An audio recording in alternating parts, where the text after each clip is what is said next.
이준석이 드디어 김종인 손을 덥석 잡았습니다. 그러니까 지금까지 그 개혁신당의 뭐 여러 가지 잡음, 갈등, 내분, 봉합, 뭐 이합 집산, 뭐 이별, 약혼, 파혼, 뭐 기타 등등 그 회오리 바람 속에는 김종인이 있었던 겁니다. 이준석이 왜 저랬을까? 왜 이준석이 이낙연 손을 저렇게 뿌리쳤을까? 잡지 못했을까? 왜 이준석이 저렇게 갈팡질팡했을까? 등등의 결국은 그 뒤에 김종인 전 국민의힘 비대위원장이 있었다. 오늘 아침에 개혁신당 이준석이 드디어 최고회의 열어서 김종인 공천관리위원장님으로 모신다고 선임한다 이렇게 발표를 했습니다. 이런 경우는 왜 선임이라는 표현을 쓰는지 잘 모르겠습니다. 선임? 선임이라는 건 선출을 하여 임명하는 게 선임인데요. 아무튼 그렇게 되어 있습니다. 이준석 말을 그대로 옮긴다면 오늘 개혁신당은 22대 국회의원 선거를 통한 공천관리위원장을 선임합니다. 예정되었던 시점보다 다소 늦었지만 예정됐던 시점보다 늦었다는 여기가 오늘 이게 포인트입니다. 이게 포인트. 포인트를 우리가 정확하게 짚어야 되는데요. 예정된 시간보다 늦었다는 것은 진즉 김종인 위원장님을 모시려고 했는데 이낙연 때문에 늦었다 이런 뜻입니다. 그래서 이낙연 드디어 내쫓고 이제 모시고 싶었던 우리 님을 모시게 됐다.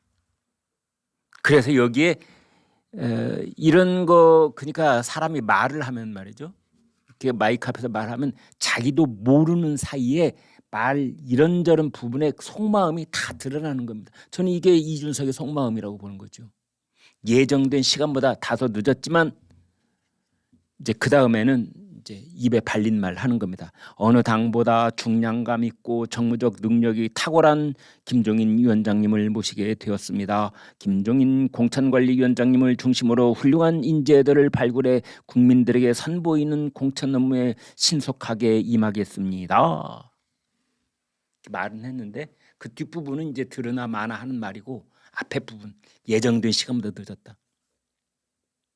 여기에 그동안 있었던 그 새로운 미래 이낙연 쪽 사람들하고의 갈등에 관한 이준석의 그 속마음 보고서 내용이 다 여기 들어있다 이렇게 봅니다. 아무튼 김종인 위원장 저도 잘 아는 분입니다. 아무튼 뭐 여당 야당 물론 이련이와 제3지대 정당까지 굵직한 그 임무를 맡아서 다 이렇게 관여를 한 그런 전무후무하다고 할 수 있는 기록을 세우게 됐습니다. 2012년에는 한나라당 비대위, 2016년에는 더불어민주당 비대위, 2020년에는 미래통합당 총괄선대위원장, 그 다음에 국민의힘 비대위원장, 2022년 대선 때는 윤석열 후보 총괄선거대책위원장. 뭐 화려합니다.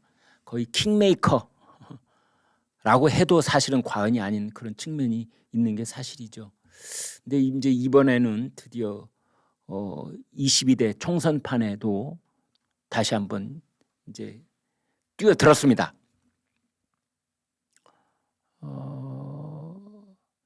김종인 여러분 잘 아시는 것처럼 우리나라 그 법조의 그 추앙받는 원로 가인 김병로 선생의 손자 되는 분이죠.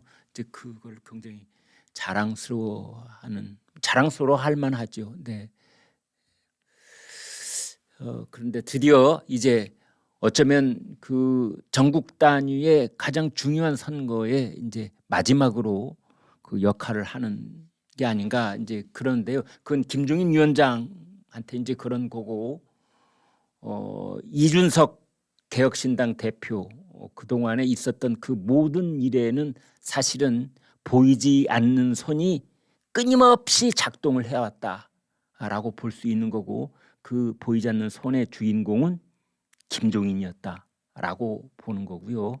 그 다음에 김종인과 이낙연, 이 둘 사이에 물과 기름처럼 섞일 수 없는 그것 때문에, 왜냐하면 김종인 위원장이 그 동안에도 라디오에 나와서 그런 얘기를 했거든요. 이낙연이 있으면 나는 못 가. 이낙연이 어디로 가야 내가 갈 수 있지. 그런 얘기를 해왔습니다. 노골적으로 이 방송 마이크에서 그렇게 얘기를 했어요. 노골적으로 그 정도 얘기하면 선거가 또 얼마나 더 크게 벌어져 있겠습니까? 그래서 이제 이준석은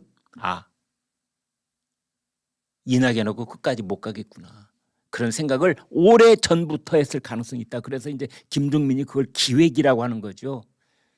이낙연 내쫓는 기획을 한 것이다. 기획이라는 매우 민감한 단어를 쓴 이유가 거기 있지 않을까, 그런 생각이 드는 겁니다. 이제 한 발 더 나아가서 이걸 바라본다면 이준석에게 금배지를 확실하게 달아주는 역할을 김종인이 하게 될 것이다. 이렇게 해석을 해볼 수 있겠습니다. 이제 이준석이 지역구 출마, 원래는 이낙연하고 함께 있을 때는 지도부 전체가 어디든 지역구를 출마한다, 뭐 대구든 수도권이든 광주든 그랬는데, 이제 그게 찢어졌으니까 지도부 전체가 지역구, 이게 없어진 거죠. 따라서 이제 지역구가 됐든 비례대표가 됐든 이렇게 된 겁니다. 따라서 이준석은 이제 김종인 공천관리위원장이 당 대표는 전국 단위의 선거를 다 치러야 되니까 지역구에 나가면 안 됩니다, 뭐 이런 명분 내세워서 이준석한테 비례대표 거의 당선권 확실하다고 할 수 있는 1, 2번 중에 하나 딱 주면, 1번은 여성이라고 한다면 2번 딱 주면 거의 당선 뭐 확실시 이렇게 볼 수 있는 거 아니겠습니까? 이제 김종인 위원장 입장에서는 자신을 이렇게 이제 공천관리위원장님으로 했으니까 이준석한테도 이제 그 답례를 해야 되겠죠. 이제 그걸 하기 위해서 지금 이렇게 하는 게 아닌가,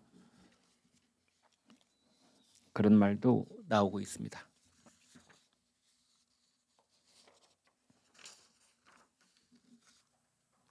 윤석열 대통령의 사진과 음성, 영상 등을 조작해서 만든 가짜 영상물에 대해 경찰이 22일 수사에 착수했습니다. 총선에 영향을 주기 위해 윤 대통령의 모습을 조작한 가짜 영상이 퍼진 것은 이번이 처음입니다. 46초 분량으로 윤석열 대통령 양심 고백 영상이라는 제목입니다. 이 영상 속에서 가짜 윤석열 대통령은 무능하고 부패한 윤석열 정부는 특권과 반칙, 부정과 부패를 일삼았습니다. 저 윤석열은 상식에서 벗어난 이념에 매달려 대한민국을 망치고 국민을 고통에 빠뜨렸습니다, 라고 말을 이제 한다는 건데요. 이걸 이제 딥페이크라고 하지요. 네. 그래서 방송통신심의위원회 이제 이에 따라서 오늘 긴급 통신심의 소위원회를 열어서 이런 영상들을 삭제하는 조치를 하겠다 했는데, 이 영상을 만든 것은 작년 12월부터다 지금 그러고 있습니다. 그리고 2월 6일 날, 그러니까 지금부터 오늘이 23일이니까 며칠 전입니까? 17일 전에 서울경찰청 사이버수사대에 고발장이 들어와서 지금 이제 추적하고 있다. 제가 여기서 참 한심하다는 생각이 드는 거는요, 아니 우리 사이버수사대는 작년 12월부터 뭐 했습니까? 이렇게 정치적으로 민감하고 이렇게 정치적으로 극도로 긴장하고 있는 이 시점을 통과하면서 이런 가짜 영상물이, 그러나 딥페이크로 만들었기 때문에 그냥 영상을 보면 보통 사람들은 윤석열 대통령이 말하는 것으로 똑같이 보이는 그런 영상들이 온 나라의 소셜미디어를 휘젓고 다니고 있는데 꼭 고발장이 들어와야 합니까? 고발장이 꼭 들어와야 합니까? 사이버 수사대에 있는 그 엘리트 경찰관들 봉급 왜 받습니까? 그리고 자 100번을 양보해서 6일 날 고발장이 들어와서 그때야 처음으로 알게 됐다고 칩시다. 지난 보름 가까운 시간, 보름보다 이틀이 17일 동안 뭐 했습니까? 이제야 방심위가 열려요. 오늘 이제야 17일 동안 휘젓고 돌아다니겠다 가만 놔뒀다가 이제야. 아니 6일 날 그 서울경찰청 사이버 수사대 고발장이 들어왔으면 그 담당자가 그걸 그날 봤을 거 아닙니까? 그래서 소셜미디어에서 그 영상을 봤을 거 아니에요. 그럼 이게 보통 일이 아니라는 걸 금방 알았을 거 아닙니까? 그러면 그날부로 1시간 이내 아니 10분 이내로 바로 방심위도 어디 있는 연락을 했어야 될 거 아닙니까? 이거 빨리 조치를 해야 된다고. 가만 놔둡니까? 17일 동안? 선거 여론은 다 조사가 되고 매일같이 여론조사가 몇 개씩 쏟아지고 있는 이 마당에 국민들의 여론이 이리 휩쓸렸다 저리 휩쓸렸다 하는데 그냥 가만 놔두고 있는 거예요? 그리고 이제야 추적을 하고 있다고요? 정말 저는 너무 어이가 없습니다. 이런 걸 보면은. 어느 집에 불난 것보다 더한 화재가 벌어졌는데 우리나라 선거판에 불났다는 신고가 119 신고가 불났다고 왔는데 17일 동안 쳐다보고만 있었다고요?